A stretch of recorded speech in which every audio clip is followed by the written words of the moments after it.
نحمده ونصلي على رسوله الكريم اما بعد فاعوذ باللہ من الشیطان الرجیم بسم اللہ الرحمن الرحیم۔ آئیے ہم اور آپ سب سے پہلے آقا انعامدار جناب محمد رسول اللہ صلی اللہ تعالی علیہ وسلم کی بارگاہ میں ایک مرتبہ درود شریف کا نذرانہ پیش کرتے ہیں۔ اللہم صلی علی سیدنا و شفیعنا و حبیبنا و کریمنا و مولانا محمد وبارک صلی علیہ صلاۃ و سلام علیک یا رسول اللہ صلی اللہ تعالی علیہ وسلم۔ اعلیٰ حضرت فرماتے ہیں، واہ کیا جود و کرم ہے شہ بطحا تیرا، واہ کیا جود و کرم ہے شہ بطحا تیرا، نہیں سنتا ہی نہیں مانگنے والا تیرا، فرش والے تیری شوکت کا علو کیا جانے، فرش والے تیری شوکت کا علو کیا جانے، خوش روا عرش پہ اڑتا ہے فریرا تیرا۔ پیارے اسلامی بھائیوں، ہم لگاتار جس طریقے سے اپنی زندگی بشر کرتے ہیں، جبکہ اللہ کے پیارے نبی صلی اللہ تعالی علیہ وسلم نے ارشاد فرمایا کہ جو شخص بھی اللہ اور اس کے رسول کی اطاعت نہیں کرتا ہے اور وہ غافل ہو جاتا ہے تو اس کی مثال اس طرح کی ہے جیسے ایک زندہ اور ایک مردہ آدمی کی۔ جو اللہ کے ذکر اور اللہ کے پیارے نبی کے پر درود و سلام پڑھنے سے غافل ہو، اس کی مثال مردے کی طرح اللہ کے نبی نے فرمائی۔ اور جو اللہ کا ذکر کرتے ہیں، جو اللہ کے پیارے نبی پر درود پڑھتے ہیں، ان کی مثال زندہ انسان کی طرح ہے۔ ہم اپنی پوری زندگی یوں ہی بے چینی کے عالم میں، بے بسی کے عالم میں گزر بسر کر رہے ہیں۔ ہم کبھی چاہتے ہیں کہ ہمارے پاس بہت زیادہ مال و زر ہو، ہم چاہتے ہیں کہ ہماری دنیا میں بہت زیادہ عزت و عظمت ہو، لیکن ہمیں عزت اور عظمت کہاں سے ملے گی؟ عزت و عظمت ہمیں ملے گی اللہ کے در سے اور اس کے رسول کے در سے، کیونکہ ہم نے دیکھا جس کو بھی عزت ملی ہے وہ اللہ نے دی ہے اور اللہ کے نبی کے در سے ملی ہے۔ جس نے بھی اللہ کے نبی کی غلامی کا پٹا اپنے گردن میں ڈال لیا ہے، وہ دنیا میں اتنی عظمت اور شان والا ہو گیا کہ دنیا تو ختم ہو جائے گی لیکن اس کا چرچا ختم نہیں ہوگا۔ ہم اگر ذکر کریں جتنے بھی اللہ کے پیارے نبی کے غلام ہیں، صحابہ اکرام ہیں، پوری زندگی انہوں نے اللہ کے پیارے نبی کی غلامی اختیار کی، اللہ کے حکموں کی اطاعت کی، اللہ کے حکموں سے کبھی بغاوت نہیں کی۔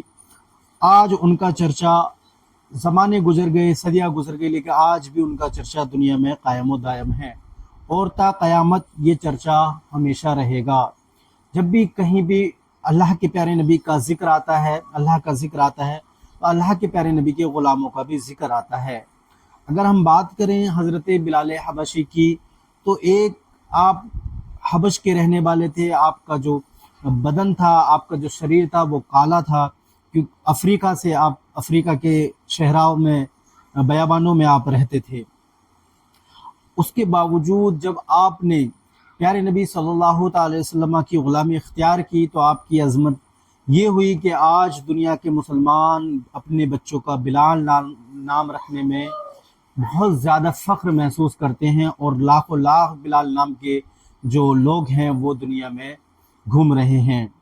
دوسری طرف جو پیارے نبی صلی اللہ تعالی وسلم کے خاندان کے کچھ لوگ تھے، جس میں ابو جہل تھا، ابو لہب، یہ مکے کے رہنے والے تھے اور سردار تھے، لیکن انہوں نے بغاوت کی اللہ کے رسول سے اور اللہ کے دین سے۔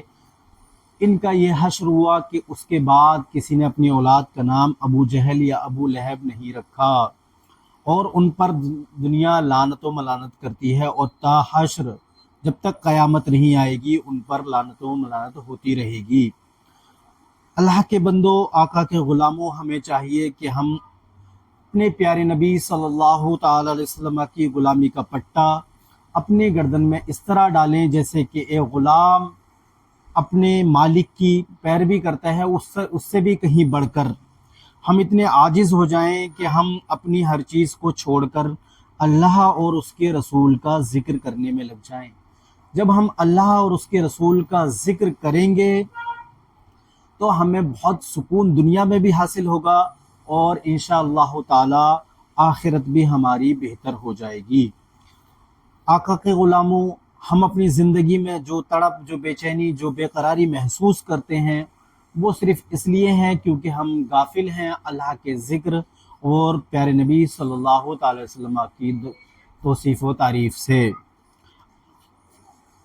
اب ہمیں چاہیے کہ اپنی زندگی جتنی ہماری بسر ہو چکی ہے جس طریقے سے بھی، لیکن آج سے ہم توبہ کریں اور اپنی زندگی میں زیادہ سے زیادہ اللہ کا ذکر اور اس کے حکموں کی اطاعت، پیارے نبی صلی اللہ تعالی وسلم پر درود شریف پڑھیں۔ باخر دعوانا ان الحمد للہ رب العالمین۔ السلام علیکم ورحمۃ اللہ وبرکاتہ۔